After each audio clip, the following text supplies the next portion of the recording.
Hello my dear learners, welcome to IAS sure shot. मेरा नाम है मयूरी भागवानी एंड आज की डेट है 5 जनवरी 2023 के जितने भी इम्पोर्टेंट न्यूज़ आर्टिकल्स, जितने भी इम्पोर्टेंट करंट अफेयर्स आज द हिंदू में आए हैं, उन सभी को डिस्कस करेंगे, एनालाइज करेंगे आज के इस द हिंदू न्यूज़पेपर एनालिसिस में। बहुत ही इंटरेस्टिंग सा एक मुद्दा है जिसको डिस्कस करेंगे। सबसे पहले, what is dark sky reserve, what is star party, इसको डिस्कस करेंगे। आप लोगों ने कई बार सुनी होगी, पूल पार्टी सुनी होगी, freshers party, bachelors party, farewell party, हर तरह की पार्टी सुनी होगी। लेकिन क्या स्टार पार्टी के बारे में जानते हो? नहीं जानते हो तो आज जान जाओगे। बहुत ही इंटरेस्टिंग सा फिनोमेना है। दूसरी चीज है हमारी जो आज डिस्कस करने वाले हैं, वो डिस्कस करेंगे जी किशन रेड्डी कमेटी के बारे में। लद्दाख के लोगों की डिमांड्स पर ये कमेटी बनाई गई है। जी किशन रेड्डी कमेटी क्या है, क्या डिमांड्स पे ये बनाई गई है, एक्सेट्रा, ये सब कुछ डिस्कस करेंगे। साथ में डिस्कस करेंगे महादई महादई रिवर डिस्प्यूट को। गोवा, कर्नाटका, इन दोनों के बीच में एक इशू छिड़ गया है। इशू है महादई रिवर डिस्प्यूट को लेकर। ओके, महादई रिवर का जो पानी है उसको कैसे डिस्ट्रीब्यूट किया जाए, उससे रिलेटेड ये इशू है। इसके अलावा ग्रीन हाइड्रोजन प्लान की बात करेंगे। हमारी सरकार एक बहुत बड़ा बजट अलोकेशन लेकर आई है ग्रीन हाइड्रोजन के लिए।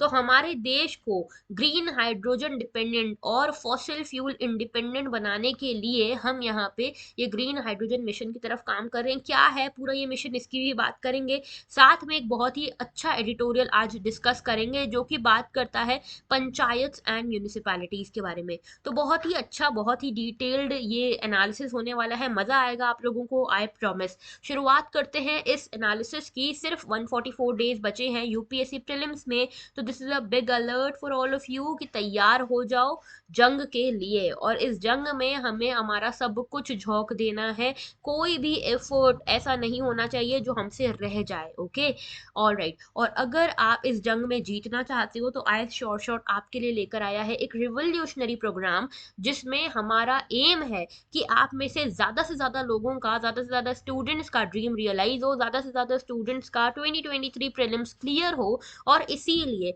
हमने एक बहुत ही नॉमिनल कॉस्ट में, चाय कॉफी से भी कम कॉस्ट है इसकी, 23 रुपीज में ये प्रोग्राम हम लेकर आए हैं, लक्ष्य प्रोग्राम। और इसमें ना सिर्फ आपको करंट अफेयर्स का कॉम्प्रहेंसिव कवरेज कराया जाएगा, थोड़ा टारगेटेड टाइप का करंट अफेयर कवरेज होगा वीडियो मॉड्यूल्स के थ्रू। साथ में डेली क्विज होगी करंट अफेयर से रिलेटेड, मैपिंग सेशंस, ज्योग्राफी के मैपिंग सेशंस इसमें फ्री मिलेंगे आपको। साथ ही में strategy sessions and unlimited doubt solving sessions भी आपको मिलेंगे। इस पूरी जानकारी के लिए आप ये ऊपर जो वीडियो लिंक आ रही है उस पर क्लिक करके इसके बारे में जान सकते हो। अगर इससे एनरोल करना चाहते हो तो डिस्क्रिप्शन बॉक्स और कमेंट सेक्शन में मैं इसकी लिंक डाल दूंगी, वहां से आप इसको परचेज कर सकते हो।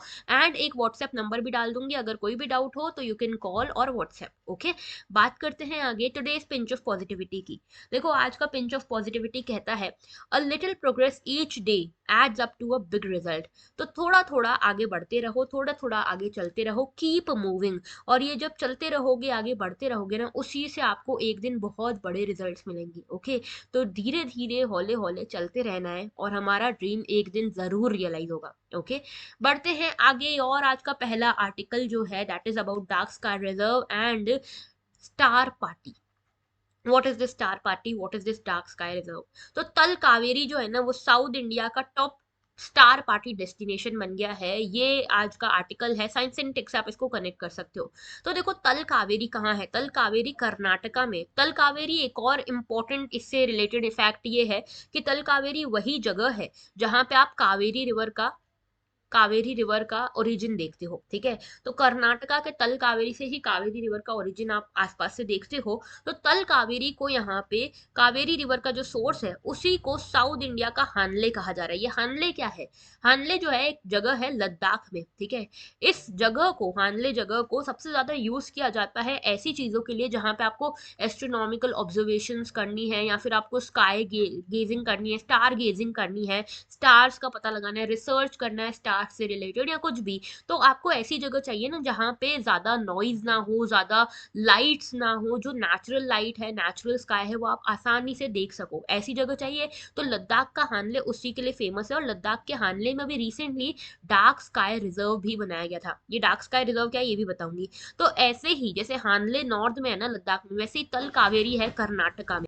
और ये तल कावेरी में आजकल हो रही है स्टार पार्टीज। तो हानले, पहले बात कर लेते हैं हानले की। हानले जो लद्दाख में लोकेटेड है, ये अपने प्रिस्टाइन स्काईज और मिनिमम लाइट पॉल्यूशन के लिए फेमस है। यहाँ पे कोई लाइट पॉल्यूशन नहीं होता, क्योंकि देखो पॉपुलेशन बड़ी स्कार्स है। स्कार्स पॉपुलेशन के कारण यहाँ पे ज्यादा घर है नहीं, ज्यादा घर नहीं है, ज्यादा लाइट्स नहीं है, और इसीलिए यहाँ का जो स्काई है वो बड़ा प्रिस्टाइन है। कम से कम यहाँ पे लाइट पॉल्यूशन हमको देखने को मिलता है, और इसीलिए आप आसानी से स्काई में ऑब्जर्वेशन कर सकते हो। ये टेलीस्कोप्स वगैरह यूज कर सकते हो, और स्टार्स को आराम से गेज कर सकते हो, रिसर्च कर सकते हो, ऑब्जर्व कर सकते हो। और इसीलिए इसको इंडिया का पहला डार्क स्काई रिजर्व बनाया गया। डार्क स्काई रिजर्व क्या है? एक ऐसी डिजिग्नेशन है जो ऐसी जगह को दी जाती है जहाँ पे इस तरह की पॉलिसीज है कि वहाँ के लोग जो हों या वहाँ की जो रहने वाली पॉपुलेशन हो, बहुत ज़्यादा लाइट पॉल्यूशन कॉज ना करे। तो ऐसी पॉलिसीज होती हैं उस जगह की, उस रीजन की, जहाँ पे इन पॉलिसीज के कारण मिनिमम आर्टिफिशियल लाइट इंटरफेरेंस होता है। जैसे आप अपने सिटी में देखोगे तो आपको रात में स्काई बहुत अच्छा नहीं दिखता। जैसे मैं बीच में दिल्ली में थी काफी टाइम के लिए, तो दिल्ली में मैं देखती थी बहुत ही मुश्किल से स्काई में स्टार्स भी दिखते थे। ठीक है, स्टार्स ही नहीं दिखते थे, इतना लाइट पॉल्यूशन हुआ करता था। ओके, तो आप अपनी सिटी में या मेट्रोपॉलिटन सिटीज में, बड़ी सिटीज में देखते हो लाइट पॉल्यूशन, लाइट इंटरफेरेंस बहुत होता है, आर्टिफिशियल लाइट। तो आप जो एक्चुअल लाइट है ना, स्काई की लाइट, वो आपको दिख ही नहीं पाती। एक्चुअल जो स्टार्स है स्काई में, वो सब आपको क्लियरली नहीं दिख पाते। तो इसीलिए ऐसी जगह है जहाँ पे आर्टिफिशियल लाइट इंटरफेरेंस सबसे कम है, उसको हम डार्क स्काई रिजर्व का टाइटल देते हैं। और वैसे ही साउथ इंडिया में जो काफी ज्यादा डार्क स्काई लोकेशन है वो वेस्टर्न घाट्स में मिलती है। ठीक है, और ये वेस्टर्न घाट्स पे हिली रीजन भी है, और यहाँ पे तल कावेरी जो है वो एक ऐसी लोकेशन है जहाँ पे स्काई को आप क्लियरली गेज कर सकते हो, इसमें सारे जो स्टार्स वगैरह है विजिबल होते हैं। और ये स्काई पार्टी क्या है? स्काई पार्टी क्या है कि एक ऐसा ग्रुप होता है, क्लब टाइप का है, जिसमें सभी लोगों को इनवाइट किया जाता है। अगर जो भी स्टार गेजर्स होते हैं, जिनको आसमान देखना पसंद होता है, तारे देखना पसंद होते हैं, आसमान में अलग अलग तारों के बारे में पता करना बहुत अच्छा लगता है, जो स्काई जिनको बहुत ज़्यादा एक फैंटेसी देता है, स्काई उनको बड़ा ऐसा एक बहुत ही वंडरफुल चीज़ लगता है, उन लोगों के लिए, स्टार गेजर्स के लिए ये sky party, star party organise की जाती है। जहाँ पे इस तरह की रीजन में, जैसे डार्क स्काई रिजर्व वाले रीजन में, तल कावेरी जैसे रीजन में, इस तरह से सभी लोग अपने इक्विपमेंट्स लेकर आते हैं सुबह सुबह या आधी रात में, और सुबह 4:45 बजे तक, 4:45 AM तक ये स्टार गेजिंग ये कर सकते हैं। तो तल कावेरी जो है ये बेस्ट डार्क नाइट लोकेशन है साउथ इंडिया की, क्योंकि यहाँ पे लाइट पॉल्यूशन कम है। और एस्ट्रोनॉमी में आपका एक स्केल होता है, स्केल का नाम क्या है? स्केल का नाम है बॉटल स्केल। ठीक है, बॉटल, BORTLE, बॉटल स्केल इसका नाम है। ये बताता है कि कितना लाइट इंटरफेरेंस है। तो 1 से लेके 9 का स्केल है। 1 का मतलब ये है कि सबसे कम यहाँ पे लाइट इंटरफेरेंस है, और 9 का मतलब बहुत ज्यादा लाइट इंटरफेरेंस है। तो अगर आप हानले को देखोगे, लद्दाख वाले हानले को, तो यहाँ पे बॉटल स्केल 1 ये कहा जाएगा। अगर आप यहाँ पे तल कावेरी को देखोगे, ये बॉटल स्केल 2 कहा जाएगा। अगर ऐसे बेंगलुरु दिल्ली को देखोगे तो ये बॉटल स्केल 9 पे आएंगे। ओके, और यहाँ पे स्टार पार्टीज कहाँ पे कंडक्ट होंगी? जो बॉटल स्केल 1 या 2 पे हो। ओके, और ये मोस्टली जो ये स्टार पार्टीज होती है मोस्टली विंटर्स के मंथ में होती है, क्योंकि विंटर्स में जो नाइट टाइमिंग होता है, ठीक है, जो ऐसा टाइमिंग होता है जहाँ स्टार्स को गेज कर सकते हो, थोड़ा लंबा होता है। तो इसीलिए स्टार गेजिंग के लिए अच्छा टाइम मिल जाता है। ओके, तो देखो बेसिकली डार्क स्काई रिजर्व क्या है, एक बार डिटेल में बता देती हूँ। Dark sky reserve is a designation given to a place that has policies in place to ensure that a tract of land और region has minimal artificial light interference. और International Dark Sky Association, जो US based एक non profit organization है, वो designate करती है International Dark Sky places को, parks को, सेंचुरीज को, रिजर्व्स को। डिपेंड करता है कि वो क्राइटेरिया मीट कर रहे हैं कि नहीं कर रहे हैं। हानले वैली की मैं बात कर रही थी, तो देखो लद्दाख में ये हानले वैली है। हानले वैली जो है चंगथंग में लोकेटेड है। ये ड्राई एंड कोल्ड डेजर्ट है यहाँ पे, जो हानले मोनास्ट्री के पास में है। यहाँ पे स्काईज जो है वो क्लाउडलेस रहते हैं, बादल वगैरह नहीं रहते हैं, एटमॉस्फेरिक वाटर वेपर्स भी कम रहते हैं, इसीलिए एस्ट्रोनॉमिकल ऑब्जर्वेशन के लिए काफी सूटेबल जगह है। और साथ में हानले में इंडियन एस्ट्रोनॉमिकल ऑब्जर्वेटरी भी है, जो वर्ल्ड की मोस्ट ऑप्टिमल साइट्स में से एक है एस्ट्रोनॉमिकल ऑब्जर्वेशन के लिए। डार्क स्काई रिजर्व बता चुकी हूँ कि क्या है। ओके, जहाँ पे मिनिमम आर्टिफिशियल लाइट इंटरफेरेंस होता है। ओके, ऑलराइट, अगर बात करूँ तल कावेरी की, तो देखो भाई तल कावेरी कर्नाटका में आती है। यहाँ पे देखो वेस्टर्न घाट से, इन वेस्टर्न घाट्स वाले रीजन में काफी ज्यादा रीजन ऐसे हैं जहाँ पे आपको डार्क स्काई मिलता है, और यहीं से कावेरी का ओरिजिन भी होता है। ठीक है, बढ़ते हैं आगे और नेक्स्ट इशू की तरफ चलते हैं। नेक्स्ट इशू जो है हमारा ग्रीन हाइड्रोजन मिशन से रिलेटेड है। Centre clears 19,744 crore rupees for green hydrogen mission. तो ये ग्रीन हाइड्रोजन मिशन के लिए सेंटर ने इतना सारा पैसा लगाया है। बेसिकली प्लान यही है सेंट्रल गवर्नमेंट का कि फॉसिल फ्यूल के ऊपर जो हमारा डिपेंडेंस है, फॉसिल फ्यूल इंपोर्ट्स के ऊपर जो हमारा डिपेंडेंस है वो कम हो। उससे क्या होगा, दो तीन फायदे। एक तो एनवायरमेंट फ्रेंडली हो जाएंगे हमारी पॉलिसीज वगैरह, सब environment friendly, Paris climate deal वगैरह हमने साइन की हुई है, तो वो वादे कस्में हम निभा पाएंगे। अभी COP26 के टाइम पे हमने पंचामृत टारगेट भी सेट किए थे, तो वो सारे वादे कस्में क्लाइमेट चेंज को रोकने के वो हम निभा पाएंगे। साथ ही में हमारा जो डॉलर्स खर्च होते हैं ये फॉसिल फ्यूल को इंपोर्ट करने में वो कम होगा, तो हमारा जो करंट अकाउंट डेफिसिट है ये भी कम होगा, तो इकोनॉमी के लिए भी अच्छा ही है। साथ में मेजर सेक्टर्स को हम डीकार्बनाइज कर पाएंगे। अभी क्या होता है ना, मेजर सेक्टर्स जो इंडस्ट्रियल सेक्टर्स है उसमें कार्बन डाइऑक्साइड बहुत एमिट होता है, और इस कार्बन डाइऑक्साइड के चक्कर में बहुत ज्यादा क्लाइमेट चेंज के इश्यूज आते हैं, बहुत ज्यादा क्लाइमेट चेंज होता है, क्योंकि carbon dioxide is ultimately a green house gas, okay. और इसीलिए क्लाइमेट चेंज जैसे इश्यूज हमको देखने को मिलते हैं। सो अगर हम यहाँ पे डीकार्बनाइज कर देंगे तो कार्बन डाइऑक्साइड का रिलीज कम होगा, और इसीलिए हम यहाँ पे इंडिया को एक ग्लोबल हब बनाना चाह रहे हैं ग्रीन हाइड्रोजन के प्रोडक्शन और एक्सपोर्ट के लिए। तो यहाँ पे यूनियन कैबिनेट जो है उन्होंने अप्रूव कर दिया है नेशनल ग्रीन हाइड्रोजन मिशन, और इसका आउटले किया है 19,744 करोड़ रुपीस का। एम यही है कि हम इंडिया को ग्लोबल हब बनाए ग्रीन हाइड्रोजन के टर्म्स में। इनिशिएटिव ये है कि 50 मिलियन टन एनुअली हम ग्रीन हाउस एमिशन को कम कर सकें by 2030 using this green hydrogen, okay, instead of the fossil fuels. तो मिशन ये है कि यहाँ पे एनर्जी इंडिपेंडेंट बनना है हमको, और मेजर सेक्टर्स जो है इकोनॉमी के उसको डीकार्बनाइज करना है। इसमें एक प्रोग्राम है जिसका नाम है साइट। साइट मतलब strategic intervention for green hydrogen transition programme. इसमें हम ट्रांजिशन कर रहे हैं फॉसिल फ्यूल से ग्रीन हाइड्रोजन की तरफ। और hydrogen one of the most sought after fuel है आज की डेट में, क्योंकि इसमें कंबंशन करने पे सिर्फ स्टीम रिलीज होती है और कुछ रिलीज नहीं होता। तो हाइड्रोजन को यहाँ पे ग्रीन क्यों कहा जा रहा है, ग्रीन हाइड्रोजन का क्या मतलब है। ग्रीन हाइड्रोजन देखो GH2 से इसको बोलते हैं, ठीक है। अगर आप देखो कभी प्रीलिम्स में GH2 तो समझ जाना ग्रीन हाइड्रोजन की बात हो रही है, ओके। तो ग्रीन इसको इसलिए बोलते हैं क्योंकि इसके बनने का तरीका जो है, जितने भी इनपुट्स लगते हैं वो सारे ग्रीन है, यानी कि सही तरीकों से आए हैं, कोई फॉसिल फ्यूल जैसे तरीकों से नहीं आए हैं। और डीकार्बोनाइजेशन प्लान्स को इंप्लीमेंट करने के लिए बहुत सारी कंट्रीज ग्रीन हाइड्रोजन के ऊपर काम कर रही हैं, क्योंकि ग्रीन हाइड्रोजन जब आप कंबंशन इसका करते हो तो सिर्फ आपको स्टीम और हीट मिलती है और कुछ नहीं मिलता। तो 60% आज की डेट में इंडिया की जो एनर्जी आउटकम्स है, एनर्जी फुलफिलमेंट्स जो है वो फॉसिल फ्यूल के कारण हो रही है। हम चाहते हैं कि ये जो डिपेंडेंस है हमारा फॉसिल फ्यूल के ऊपर ये कम हो, ओके। इसके अलावा जो प्रोडक्शन मोड है ग्रीन हाइड्रोजन का वो इलेक्ट्रोलिसिस होता है, वाटर का इलेक्ट्रोलिसिस क्या है ये बताऊंगी अभी डिटेल में, ओके। इसके अलावा इंडिया जो है, इंडिया के पास बहुत ज्यादा इलेक्ट्रोलाइजर है नहीं। तो एक मेजर चैलेंज हमारा ग्रीन हाइड्रोजन इंडस्ट्री को लेकर ये है कि हमारे पास उतना इंफ्रास्ट्रक्चर नहीं है, इलेक्ट्रोलाइजर वगैरह नहीं है चीपर रिन्यूएबल एनर्जी के लिए जो चाहिए, ओके। इसके अलावा ये जो टेक्नोलॉजी है हाइड्रोजन फ्यूल सेल वाली, इसको भी अडॉप्ट करने में अभी इंडिया को टाइम लगेगा, बहुत इमेच्योर इंडस्ट्री है ये इंडिया में। साथ में एक प्रॉब्लम ये भी है कि हाइड्रोजन बड़ा इजीली जो है ये यहाँ पे मिक्स हो जाता है, या फिर ये बहुत ज़्यादा लिक्विड हाइड्रोजन जो है बहुत ज़्यादा आसानी से रिएक्ट कर जाता है एयर के साथ, और इसीलिए एक्सप्लोजिव होता है। तो इसको स्टोर करने का और इसको ट्रांसपोर्ट करने का कॉस्ट बहुत ज़्यादा होता है। तो ये कुछ चैलेंजेस है। क्या क्या चैलेंजेस है, पहला चैलेंज है कि इंडिया में जो सेक्टर है ये व्हीकल्स वगैरह में यूज होने वाला बड़ा इमेच्योर है। दूसरा प्रॉब्लम ये है कि इसका स्टोरेज और ट्रांसपोर्टेशन कॉस्ट बहुत ज़्यादा है क्योंकि एक्सप्लोसिव है। और तीसरा ये है कि इंडिया के पास इतने चीप इलेक्ट्रोलाइजर्स हैं ही नहीं जिससे हम ये बना सकें ग्रीन हाइड्रोजन आसानी से, ओके। तो देखिए भाई, यहाँ पे ये देख रहे हो लो कार्बन, ये बेसिकली चार तरह के हाइड्रोजन होते हैं। ये क्वेश्चन आप बहुत एक्सपेक्ट कर सकते हो यूपीएससी प्रीलिम्स में। अच्छा, जो लक्ष्य प्रोग्राम वाले स्टूडेंट्स हैं ना, जिन्होंने ऑलरेडी एनरोल कर लिया है या जो एनरोल करने का सोच रहे हैं, पहले तो जल्दी जल्दी एनरोल कर लो भाई, देखो सीट्स बड़ी लिमिटेड है।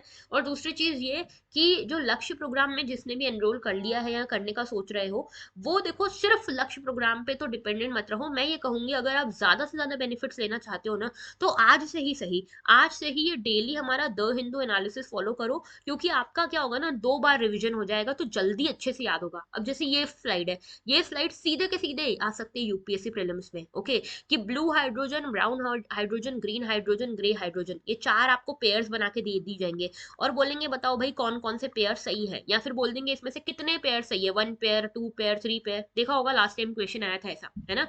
तो इसीलिए बोल रही हूँ कि डेली बेसिस पे इसको फॉलो करो, ओके। तो देखो ब्लू हाइड्रोजन क्या है, ब्लू हाइड्रोजन वो है जो मिथेन CH4 से बनता है, ठीक है, इसमें कार्बन डाइऑक्साइड कैप्चर हो जाती है, स्टोर हो जाती है, तो ये लो कार्बन यहाँ पे सॉल्यूशन है। इसके अलावा एक ब्राउन हाइड्रोजन, ब्राउन हाइड्रोजन कोल से बनता है, इसमें कार्बन डाइऑक्साइड एमिट होती है, तो ये हाई कार्बन सॉल्यूशन है। ग्रे हाइड्रोजन भी हाई कार्बन सॉल्यूशन है, क्योंकि ये भी मिथेन से बनता है। एक है सबसे सस्टेनेबल, सबसे अच्छा, सबसे सुंदर, टिकाऊ जो हमारा सॉल्यूशन है, दैट इज ग्रीन हाइड्रोजन। ये बनता है रिन्यूएबल एनर्जी से और इसमें कोई कार्बन डाइऑक्साइड रिलीज नहीं होती, जीरो कार्बन सॉल्यूशन ये है। तो कुल मिलाकर ये 4 तरह के हाइड्रोजन आपको पता होना चाहिए, हाई कार्बन कौन सा है, लो कार्बन कौन सा है। अब ये ग्रीन हाइड्रोजन बनता कैसे ये भी पता होना चाहिए। तो देखो सबसे पहले क्या होता है, ये रिन्यूएबल एनर्जी के थ्रू बनता है, तो रिन्यूएबल एनर्जी क्रिएट हुई सोलर एनर्जी या विंड पावर के थ्रू।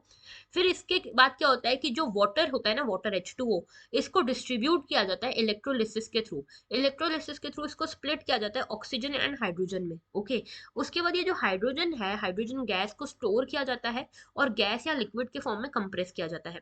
साथ में जो हाइड्रोजन है इसको डेस्टिनेशन तक पहुंचाया जाता है, इसमें फ्यूल यूज होता है, ठीक है, इसको एज अ फ्यूल फिर उसके बाद आप यूज कर सकते हो, ओके। तो ये था ग्रीन हाइड्रोजन के बारे में सब कुछ। बेनिफिट्स क्या है, तो देखो एक तो यही कि इंडिया का जो ट्रांजिशन है क्लीन एनर्जी की तरफ, क्लाइमेट चेंज की तरफ, वो शुरू हो जाएगा।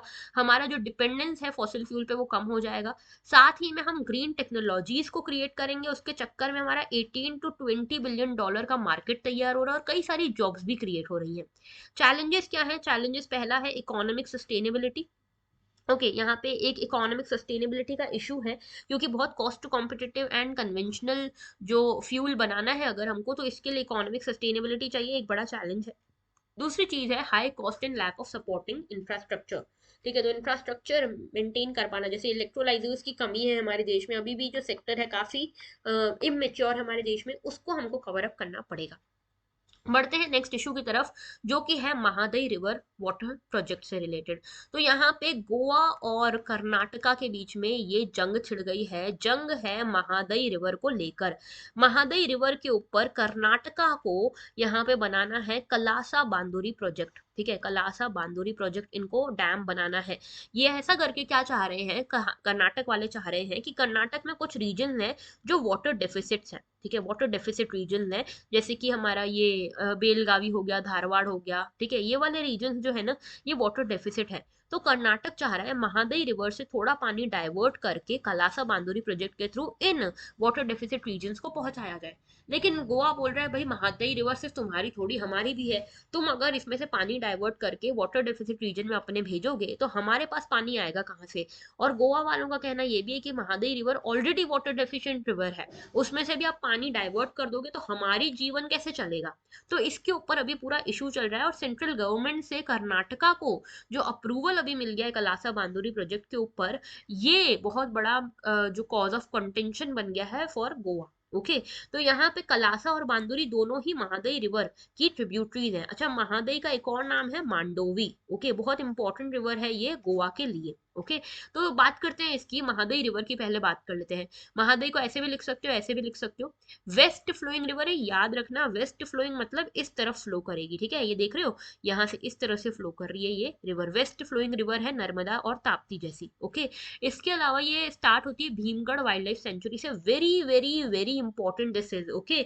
भीमगढ़ वाइल्ड लाइफ सेंचुरी से स्टार्ट होती है, वेस्टर्न घाट से, कर्नाटका के बेलगावी से ये शुरू होती है, ठीक है, यहाँ पे देख रहे हो ये कर्नाटका के बेलगावी से शुरू होती है। नाम है भीमगढ़ वाइल्ड लाइफ सेंचुरी, यहाँ से ये शुरू होती है, ओरिजिन होता है। रेनफेड रिवर है, यानी कि बारिश से ही ये भरी पूरी रहती है, जैसे ही बारिश गायब इसका भी वाटर डेफिशिएंट होने लगता है। मांडोवी इसको कहा जाता है गोवा में, ओके, इसमें कई सारी स्ट्रीम्स और आके मिलती है, जैसे एक है जुआरी रिवर, इसमें आके मिलती है। ओके, इसमें 35 किलोमीटर कर्नाटका में फ्लो करती है, 82 किलोमीटर गोवा में फ्लो करती है, और उसके बाद जाके अरेबियन सी में मिल जाती है। तो गोवा वालों का भी कहना ये है कि कर्नाटक ये बोल रहा है कि यहाँ से पानी को डाइवर्ट करके यहाँ पे मालप्रभा रिवर में डाला जाए, और मालप्रभा रिवर से जो वाटर रिफिशिएंट रीजन है ना, वहां ये पानी पहुंच जाए। तो गोवा वाले बोल रहे हैं कि भाई हमारा तो पूरा का पूरा जीवन ये महादई रिवर के ऊपर बेस्ड है, आप हम इसका पानी चुरा के दूसरी जगह डालोगे तो हमको क्या मिलेगा। ओके, तो इसके ऊपर पूरा यहाँ पर टेंशन चल रहा है। कलासा बांदुरी नाला प्रोजेक्ट की बात करें तो कर्नाटका गवर्नमेंट इसको बनाने वाली है। मेजरली 3 डिस्ट्रिक्ट्स बेलागावी, धारवाड़ और गडक, इन रीजन्स में ड्रिंकिंग वाटर सप्लाई देने के लिए ये डाइवर्जन करने की बात हो रही है। कलासा और बांदुरी दोनों ट्रिब्यूटरीज है महादई रिवर की, और यहाँ से पानी डाइवर्ट करके मालप्रभा रिवर को डालने की बात यहाँ पे हो रही है। तो कलासा बाउंड्री प्रोजेक्ट जो है 1989 का प्रोजेक्ट है। गोवा इसके ऊपर हमेशा से ऑब्जेक्शन लेता आया है। महादई वाटर डिस्प्यूट ट्रिब्यूनल बनी थी 2010 में। गोवा, कर्नाटका एंड महाराष्ट्र, ये 3 पार्टीज है इस ट्रिब्यूनल की। ठीक है, तो गोवा, महाराष्ट्र और कर्नाटका के बीच में ये महादई वाटर डिस्प्यूट है। ओके, अब देख रहे हो यहाँ पे थोड़ी सी ब्लर इमेज है, लेकिन देखो कि यहाँ से ये कर्नाटका से ये महादई रिवर शुरू हो रही है, यहाँ से है ना, यहाँ पे बेलगावी से, और उधर से यहाँ से जो पानी है उसको डाइवर्ट करके इस मालप्रभा रिवर में डालने की बात हो रही है under this कलासा Banduri project. Okay, जिससे गोवा वाले बिल्कुल खुश नहीं है। ओके, तो ये था पूरा मुद्दा। बात करेंगे आगे, लेकिन उससे पहले बता दूं, अगर आप हमसे कनेक्ट करना चाहते हो तो ये सारे मीडियम हैं, इनके थ्रू कनेक्ट कर सकते हो। टेलीग्राम चैनल जरूर जरूर से ज्वाइन कर लेना, क्योंकि यहीं पे लेक्चर्स की पीडीएफ आपको मिलेगी। सारी अपडेट्स यूट्यूब के पहले आपको यहाँ टेलीग्राम पे मिलती है। टेलीग्राम वाले ना थोड़े ज्यादा करीब के लोग हैं, ठीक है, एक तरह से आप ऐसे समझ सकते हो। तो जरूर से इसको ज्वाइन करो, बिकॉज हम चाहते हैं हमारी फैमिली और बड़ी हो, इस यूट्यूब फैमिली के साथ साथ हमारी टेलीग्राम फैमिली भी बड़ी हो। ओके, तो बेसिकली ये कर सकते हो। इसके अलावा कोई भी डाउट हो, क्वेरी हो रिगार्डिंग यूपीएससी, इस पे मेल कर सकते हो। हमारा इंस्टाग्राम कम्युनिटी का हिस्सा बनना चाहो तो इसको ज्वाइन कर लो। अभी कुछ दिनों में लाइव आने वाले हैं हम इंस्टाग्राम पे, कोई भी डाउट हो तो आप हमसे पूछ पाओगे, तो इसीलिए इसको भी ज्वाइन कर लेना। एंड अगर लक्ष्य प्रोग्राम को अवेल करना चाहते हो तो ये वेबसाइट है, इस पे जाके आप लक्ष्य प्रोग्राम को अवेल कर सकते हो। सारी डिटेल लक्ष्य की कमेंट सेक्शन में भी आपको मिल जाएंगी। ओके, वहां से भी आप एनरोल कर सकते हो। बढ़ते हैं आगे। Why has high power Ladakh committee been formed. Ladakh के लिए एक कमेटी बनाई गई है, हाई पावर्ड कमेटी, जो बनाई है मिनिस्ट्री ऑफ होम ने। ठीक है, इस मिनिस्ट्री ऑफ होम ने जो ये यहाँ पे कमेटी बनाई है, यहाँ पे देखो constituted a high powered committee chaired by minister of state for home Nityanand Rai. एक कमेटी ये बनी है नित्यानंद राय वाली। इसके पहले एक और कमेटी बनी थी जिसका नाम था जी किशन रेड्डी। ओके, तो वो भी लद्दाख के लोगों के लिए बनाई गई थी। दोनों के नाम आपको याद होना चाहिए, क्वेश्चन कई बार प्रीलिम्स में पूछ लिया जाता है कि जी किशन रेड्डी कमेटी किससे रिलेटेड है या नित्यानंद राय कमेटी किससे रिलेटेड है। ओके, दोनों ही यहाँ पे लद्दाख से रिलेटेड है। मेजरली ये कमेटी बनाई गई यहाँ के रीजन के यूनिक कल्चर को, यहाँ की लैंग्वेज को, यहाँ के geographic location, strategic importance, employment वगैरह को देखते हुए कि यहाँ के लोगों का किस तरह से वेलफेयर किया जा सकता है, किस तरह से इनका इंक्लूसिव डेवलपमेंट हो सकता है, और कैसे लद्दाख ऑटोनॉमस हिल डिस्ट्रिक्ट काउंसिल्स जो है, जो लद्दाख ऑटोनॉमस काउंसिल्स जो है, उनके लिए उनके अंदर ये कैसे कम्युनिटीज का एम्पावरमेंट हो सकता है। तो ये कमेटी बनाई क्यों गई? देखो, यहाँ पे जो सिविल सोसाइटी ग्रुप्स है लद्दाख के, वो ये कह रहे थे कि जब से 5 अगस्त 2019 से जब से लद्दाख को एक यूनियन टेरिटरी बनाया गया है, इसका स्पेशल स्टेटस हटाया गया, जम्मू कश्मीर के साथ जो स्पेशल स्टेटस था आर्टिकल 370 के अंतर्गत, वो जब से हटाया गया है, तब से यहाँ का लैंड जो है, एम्प्लॉयमेंट जो है, रिसोर्सेज जो है, वो ड्रेन आउट हो रहे हैं। बाहर के लोग आ रहे हैं, यहाँ का लैंड ले रहे हैं, जॉब्स ले रहे हैं, और सो ऑन। ओके, तो यहाँ के लोगों की डिमांड थी कि यहाँ के लोगों के लिए क्या कर रही है सरकार। तो यहाँ के लोग कह रहे हैं कि हमारा जो लैंड है लद्दाख जो है, उसको 6th शेड्यूल में आप डालिए। क्यों ऐसा कह रहे हैं? देखो भाई, 6th शेड्यूल आर्टिकल 244 से रिलेटेड है, और 6th शेड्यूल में बेसिकली ऑटोनॉमस डेवलपमेंट काउंसिल्स बनाई जाती है ट्राइबल पॉपुलेशन की ऑटोनॉमी के लिए। ठीक है, यहाँ पे लैंड जो है, पब्लिक हेल्थ जो है, एग्रीकल्चर है, इसके लॉज जो है ये ऑटोनॉमस डेवलपमेंटल काउंसिल ही बनाती है। और अभी तक 10 ऐसे काउंसिल्स हैं आसाम, मेघालय, त्रिपुरा, मिजोरम में, और यही चीज लद्दाख के लोग भी डिमांड कर रहे हैं। तो 2011 का सेंसस देखोगे, लगभग 2 लाख से ज्यादा लोग रहते हैं लद्दाख में, और इसमें से 80% लोग जो है ना वो ट्राइबल पीपल है। अब ये सब चाहते हैं कि यहाँ पे लद्दाख को 6th जो हमारा शेड्यूल है उसमें शामिल किया जाए। दूसरा ये चाह रहे हैं लद्दाख को फिर से पूरा फुल स्टेटहुड मिले, ठीक है। इसके साथ में ये लोगों की डिमांड ये भी है कि यहाँ पे 6th शेड्यूल में इनको डाला जाए, ठीक है। प्राइमरी डिमांड यही है। तो अभी देखो ये जो कमेटी बनी है, नित्यानंद राय कमेटी, इन्होंने बोला है कि भाई देखो 6th शेड्यूल की जरूरत नहीं है, क्योंकि 6th शेड्यूल में होता क्या है, ट्राइबल अगर पॉपुलेशन है तो उसका सोशो इकोनॉमिक डेवलपमेंट होता है। और अगर वही चीज लद्दाख में, यूनियन टेरिटरी जो लद्दाख की है, उसकी गवर्नमेंट अगर उसके बिना ही ये कर रही है, उसके बिना ही इस तरह का डेवलपमेंट कर रही है, तो क्या जरूरत है 6th शेड्यूल की, ये कहा जा रहा है। तो बेसिकली जो 6th शेड्यूल है उसकी जरूरत नहीं है, क्योंकि यहाँ पे लद्दाख की गवर्नमेंट ऑलरेडी यहाँ पे डेवलपमेंटल एक्टिविटीज कर रही है। दूसरी चीज ये भी कहा जा रहा है कि हमने शेड्यूल ट्राइब्स को रिजर्वेशन भी दे दिया लद्दाख में। मतलब पहले 10% रिजर्वेशन था फॉर एम्प्लॉयमेंट, नाउ 45% रिजर्वेशन कर दिया for the tribal community of Ladakh. तो इससे ज्यादा और क्या करें, ठीक है। तो ये पूरा इसीलिए ये हाई पावर्ड कमेटी बनाई गई है। सेंट्रल गवर्नमेंट ने इससे पहले भी एक कमेटी बनाई थी यहाँ के लोगों के पार्टिसिपेशन के लिए, और ये कमेटी का नाम था जी किशन रेड्डी, ओके। यहाँ पे भी मिनिस्टर ऑफ स्टेट थे ये। और उस टाइम पे लद्दाख जो है, लद्दाख ऑटोनॉमस हिल डेवलपमेंट काउंसिल, यहाँ पे इसके रिप्रेजेंटेटिव्स वगैरह शामिल किए गए थे। एम यही था कि लद्दाख की यूनिक कल्चरल आइडेंटिटी को हमको बचाना है, ओके। बात करते हैं आगे। नेक्स्ट इशू जो है एडिटोरियल है, this is related to local self governance. और इसमें मुद्दा यही है कि पंचायत और म्यूनिसिपल कॉर्पोरेशन वगैरह हमने बना तो लिए हैं, यानी कि अर्बन लोकल बॉडीज वगैरह हमने बना तो ली है, लोकल गवर्नेंस हम लेकर तो आ गए हैं, लेकिन अभी भी इनको लेकर बड़े सारे चैलेंजेस हमारे इंडिया में एग्जिस्ट करते हैं, और इसको किस तरह से हम रिजॉल्व कर सकते हैं। तो देखो भाई, दिसंबर 1992 की बात है जब 73rd और 74th कॉन्स्टिट्यूशनल अमेंडमेंट पास हुआ था पार्लियामेंट में, और पंचायत एंड म्यूनिसिपैलिटीज बनी थी। इस अमेंडमेंट से स्टेट गवर्नमेंट को ये मैंडेटरी कर दिया गया था कि आपको अपने अपने स्टेट में हर विलेज, ब्लॉक और डिस्ट्रिक्ट लेवल पर पंचायत, म्यूनिसिपैलिटीज वगैरह बनानी है, म्यूनिसिपल कॉर्पोरेशन, काउंसिल वगैरह बनानी है।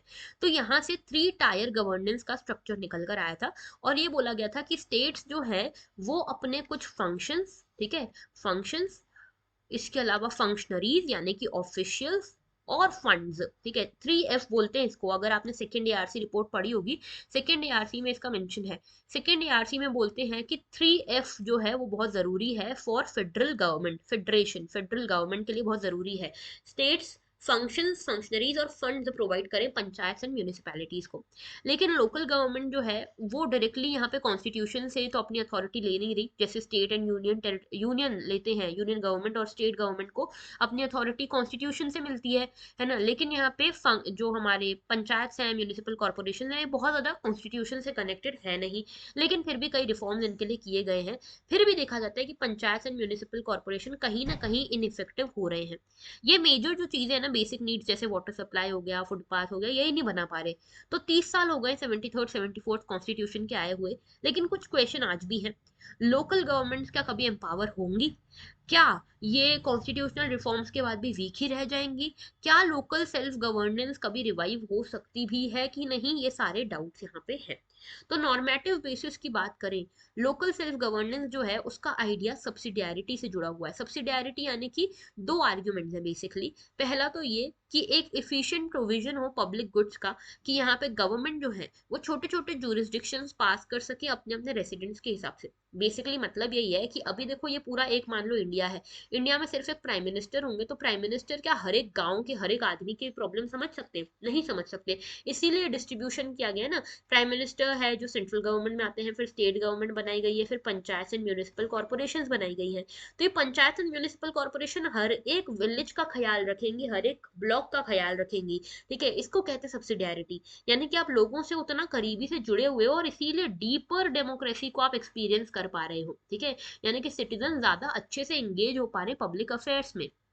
और इससे क्या हो रहा है कि आप सेल्फ गवर्नमेंट को इंश्योर कर पा रहे हो। जो भी प्लान्स, जो भी स्कीम्स लेकर आते हो इकोनॉमिक डेवलपमेंट, सोशल जस्टिस के लिए, उसमें लोग भी इन्वॉल्व हो पा रहे हैं। आप प्रॉपर रेगुलर यहाँ पे इलेक्शंस करवा पा रहे हो, रिजर्वेशन दे पा रहे हो, पार्टिसिपेटिव फोरम्स लेकर आए हो, ग्राम सभा लेकर आए हो, एंड सो ऑन। तो इकोनॉमिक डेवलपमेंट, सोशल जस्टिस तो हो रहा है इसके थ्रू। लेकिन अभी भी देखा जा रहा है कि ये पंचायत एंड म्यूनिसिपैलिटीज को ऑटोनॉमी और अथॉरिटी उतनी मिली नहीं है, ठीक है। स्टेट गवर्नमेंट जो है वो फेल हो रही है यहाँ पे इम्प्लीमेंट करने में 73rd 74th अमेंडमेंट्स को।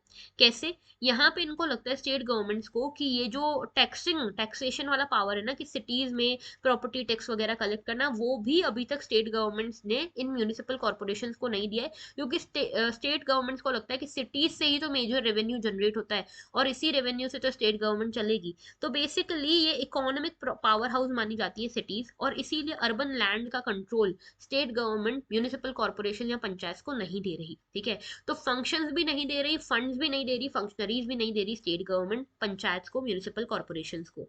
और इसीलिए हम देखते हैं कि एक सेंट्रलाइजिंग शिफ्ट हमको देखने को मिल रहा है हमारे इंडिया में आज के टाइम पे, चाहे इकोनॉमी हो, कल्चर हो, पॉलिटिक्स हो, किसी में भी। ओके, और इसीलिए हमको वापस से वैल्यू बेस्ड नॉर्मेटिव की तरफ जाने की जरूरत है, हमें फेडरलिज्म की तरफ जाने की जरूरत है। जब हम फेडरलिज्म की बात करते हैं तो हमारे दिमाग में बस यूनियन गवर्नमेंट और स्टेट गवर्नमेंट आता है।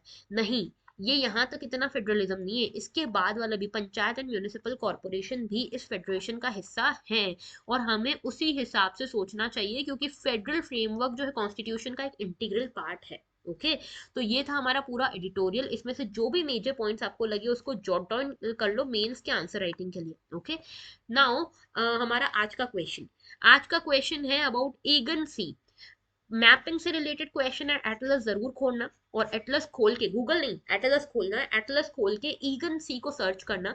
ईगन सी को कौन कौन सी कंट्रीज सराउंड करती है ये मुझे बताओगे, और कौन कौन सी वाटर बॉडीज इसके आसपास पड़ती है मुझे ये बताओगे, कौन कौन से स्ट्रेट्स इसके आसपास पड़ते हैं मुझे ये बताओगे। तो ईगन सी के बारे में आपको ये तीन चीजें बतानी है। बहुत अच्छा लग रहा है मुझे जितने ज्यादा लोग रिस्पॉन्स कर रहे हैं इस मैपिंग एक्सरसाइज का हर रोज। They are going to be the stars of the day today also. उनको अलग से कमेंट में, उनको अपने कमेंट के रिप्लाई में दिख गया होगा कि if they are the star of the day और नॉट। तो ये स्टार ऑफ द डे वही लोग बनेंगे जो कंसिस्टेंसी दिखाएंगे, और वही लोगों का गारंटी लेकर बता रही हूँ। देखो भाई, आप गारंटी के साथ अगर फुल अपना फ्लेजेड तैयारी करोगे, फुल फ्लेजेड अगर अपना रिस्पॉन्स दोगे, तो कौन रोक पाएगा भाई आपका प्रीलिम्स निकलने में। ओके, तो बेसिकली यहाँ पे जो लोग भी चाहते हैं कि श्योर शॉर्ट तरीके से उनकी तैयारी हो, श्योर शॉर्ट तरीके से यूपीएससी क्लियर करें, वो लोग कमेंट करना मत भूलना, क्योंकि कमेंट करोगे तभी मैपिंग की तैयारी होगी। और साथ में अगर लेक्चर अच्छा लगा हो, लाइक जरूर करना, शेयर जरूर करना। अगर चैनल को अभी तक सब्सक्राइब नहीं किया है तो कर लेना। That was all, thank you for watching and have a very very good day.